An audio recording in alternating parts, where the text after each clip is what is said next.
Hello everybody, this is Abby Normal and welcome to Monster Girl Gamu. I saw Manly Badass Hero play this and Manly Badass Hero, and I was like, ooh, this looks interesting. And this is only a demo, but it looked like the type of game I'd really enjoy. Now, just to make a good point, I have a very, very bad chest infection, which is why you probably haven't seen much from me the past couple of weeks. I'm pretty damn sick. Also, yeah, I completely forgot to check if my microphone was on. I hope you all enjoyed that. Let's go. Let's do this. It was dark and stormy. No, that's too cliche. Hey, you, do you have a moment? Yeah, I'd like to tell you a story. It's about this guy, a guy named... help me out here, would you? What was his name? Oh. His name was... Considering I can't put my own name in as guy, you know what? I'm going to put the name that everyone calls me online on Steam. Thanks, guys. Abu! That was it. Thank you. Huh? Your name is Abu? That can't be right. Yeah, look, apparently it is if you talk to everyone in the Steam chat. I suppose you already know this one by heart. You're gonna tell me even if I say yes, who cares? You're damn right I'm gonna tell it.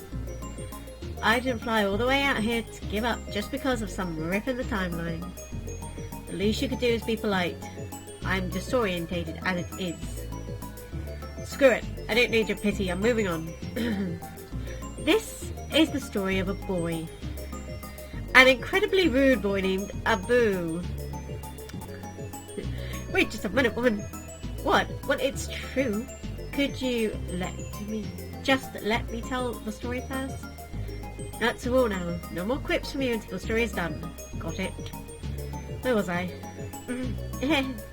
Most stories are about unlikely heroes, knights or bland guys who manage to fall into a harem of overly affectionate girls.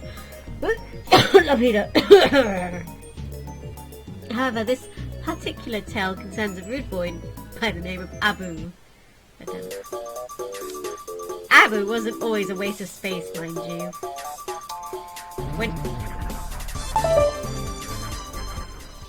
There.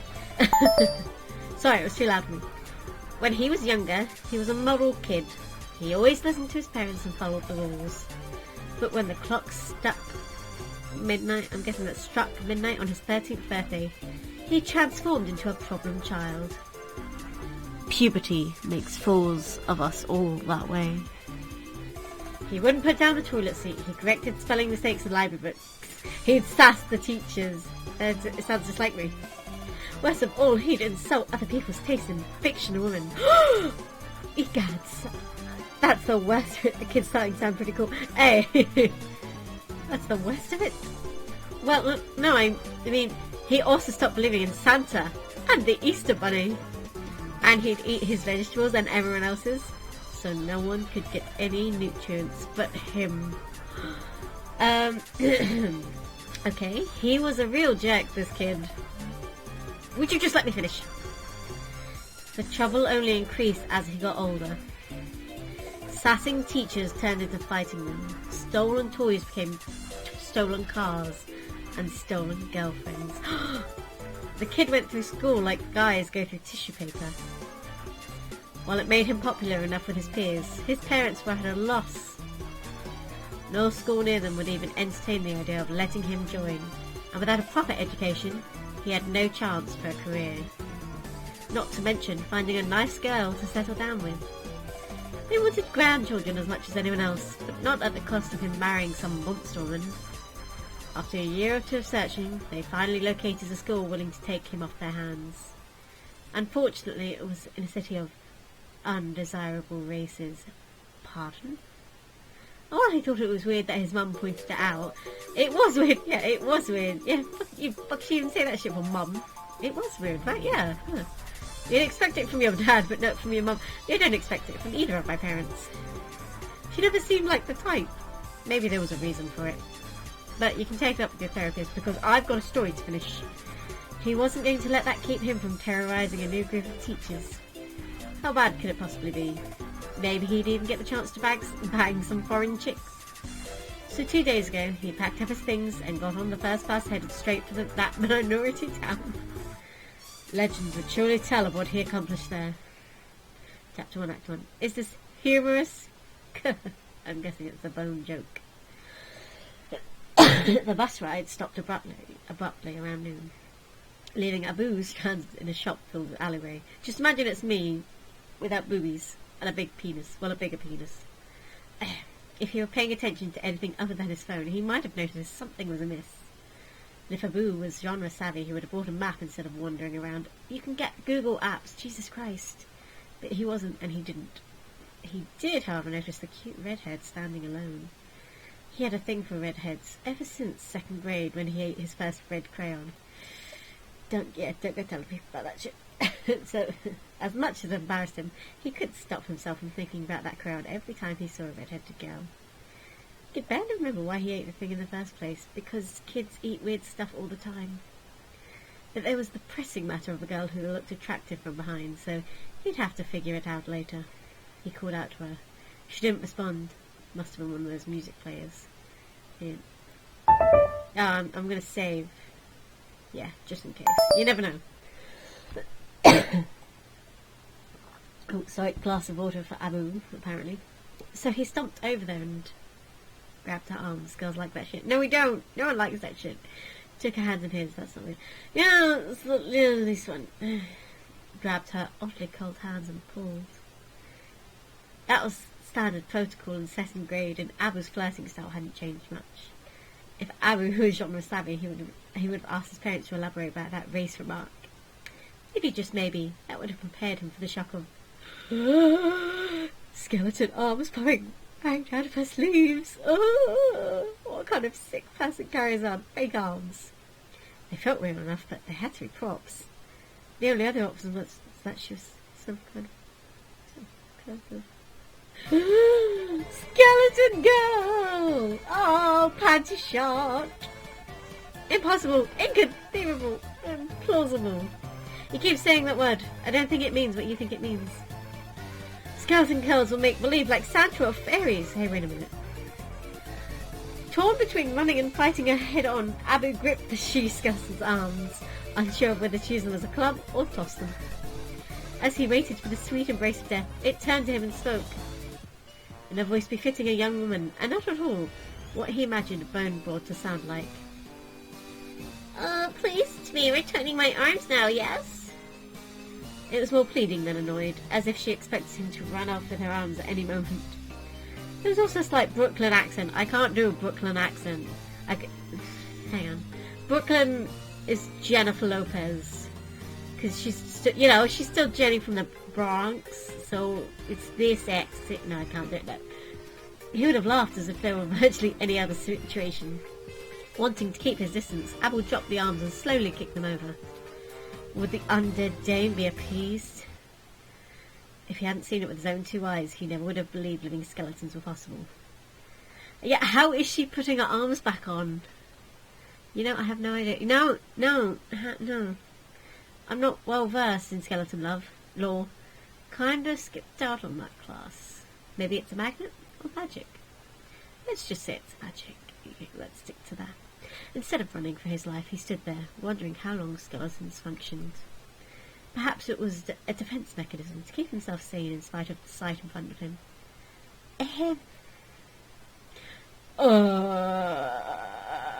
You didn't have that when we looked at you.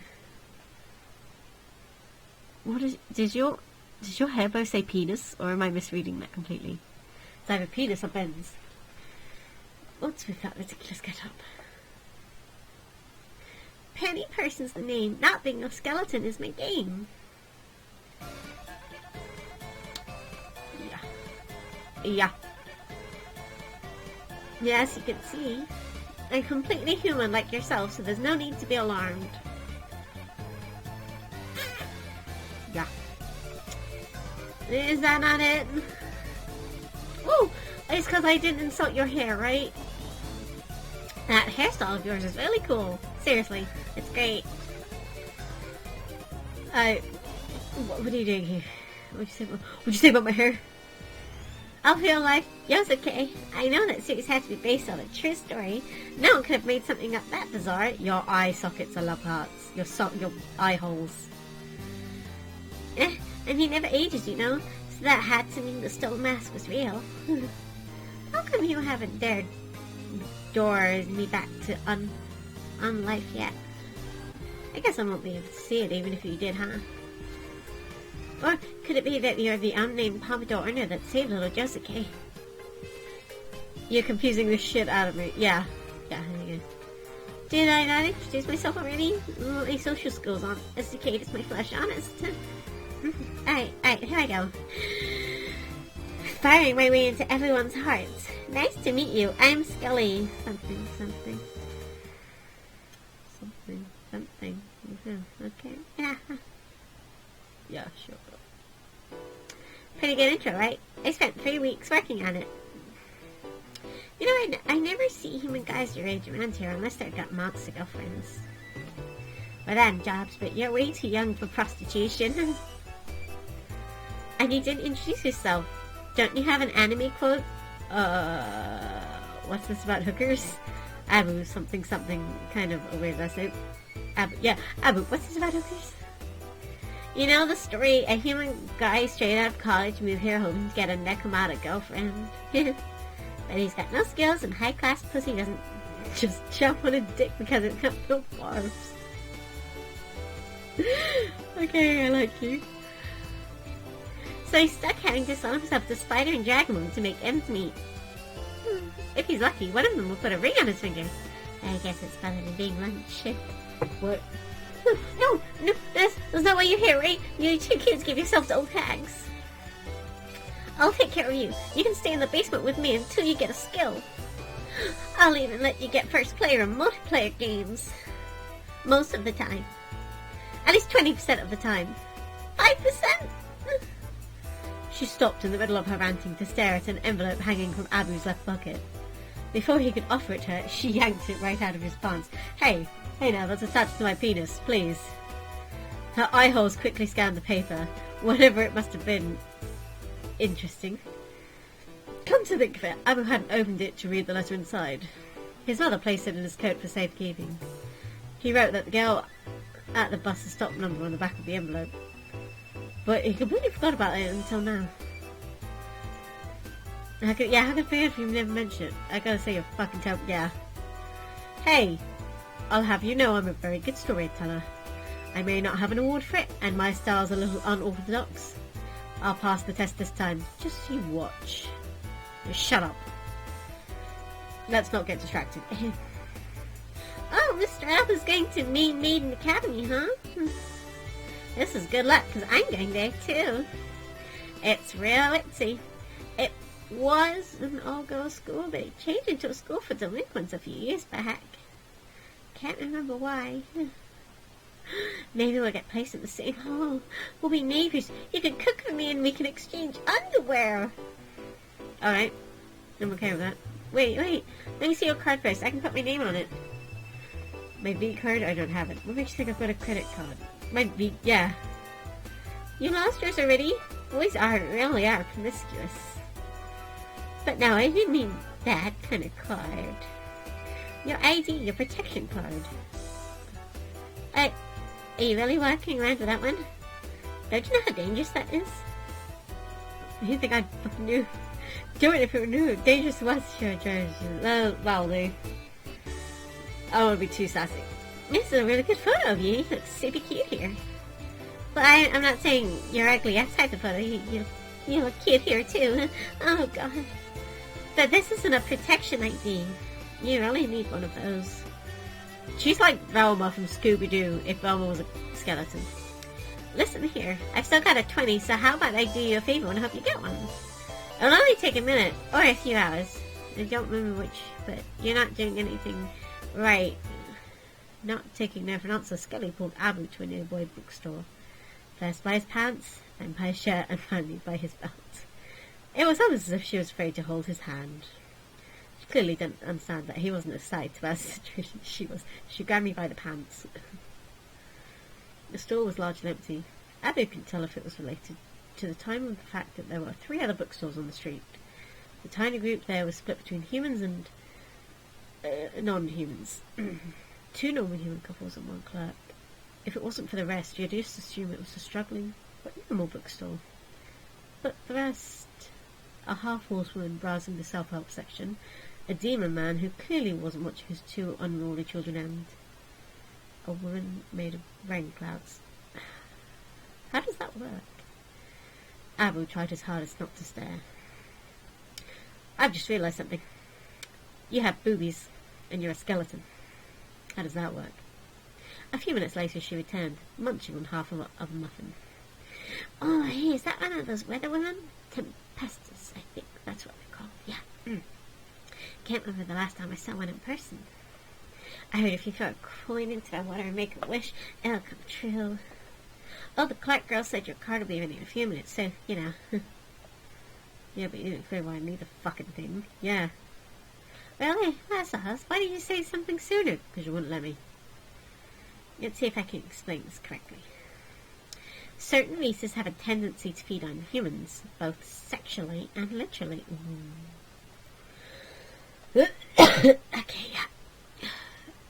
That kind of thing's real bad for tourism, you know. So to curb this type of behavior, protection IDs were created. As long as you've got one, you can't be raped, skewered, raped, petrified, raped, stuck in a series of riddles, and so forth.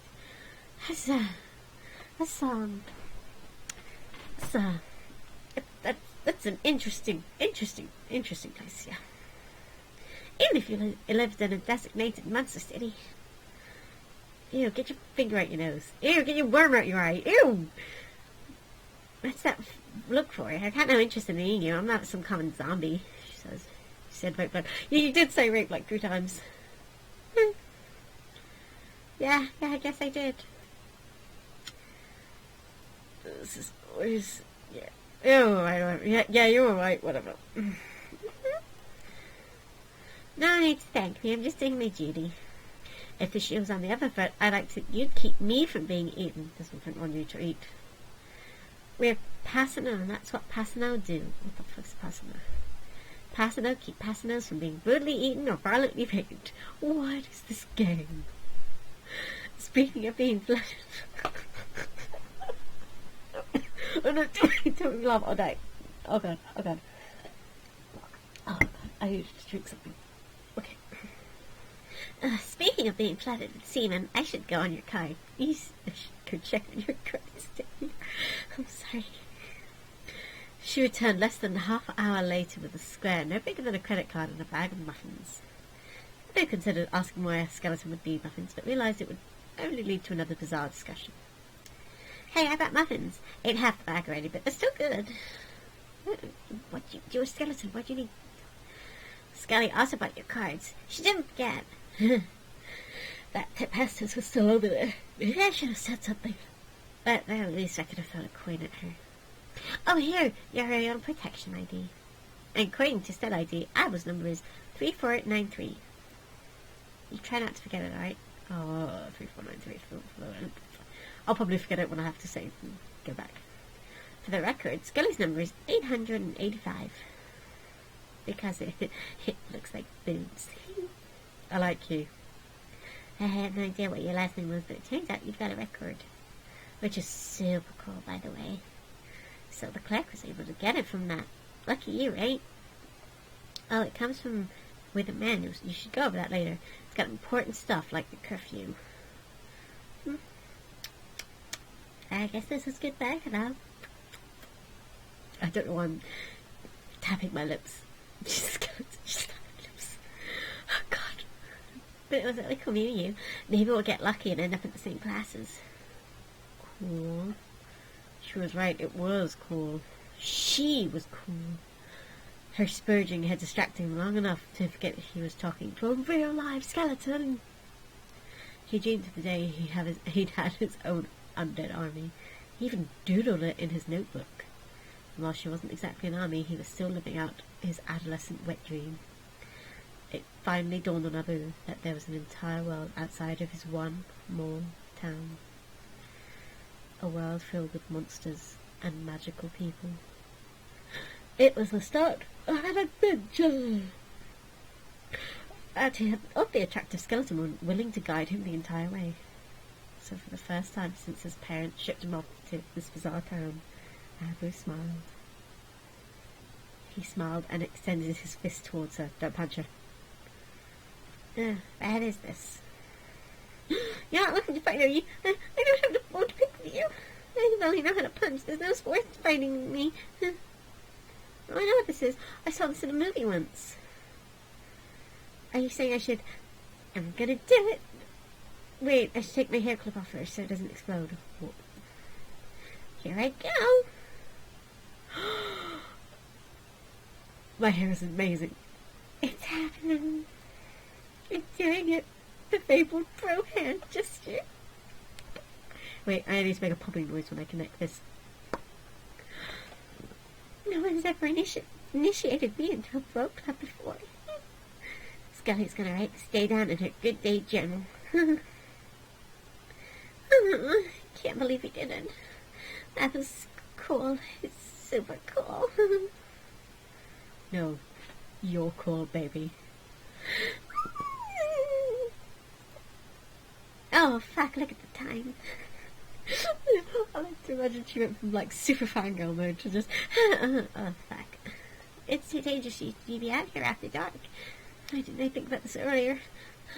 Wait, I've got an idea. Just follow me. I'll solve this problem. Okay, baby. I can trust you. I'm gonna save here. Oh, so that was still too loud and made me jump a little bit. I have been recording this for longer than I thought. Yeah, I'm gonna press spot here. This is fun. This is just a demo, mind you, so it's not completed, but it's so much fun. You should go check out the creator of the game, download it, play it for yourself, do the other options like throwing the coins at the rain cloud woman, because I kind of wish I'd done that. That'd have been cool. But hey, I got a fist on the skeleton. Anyway, see you guys in the next video. Bye!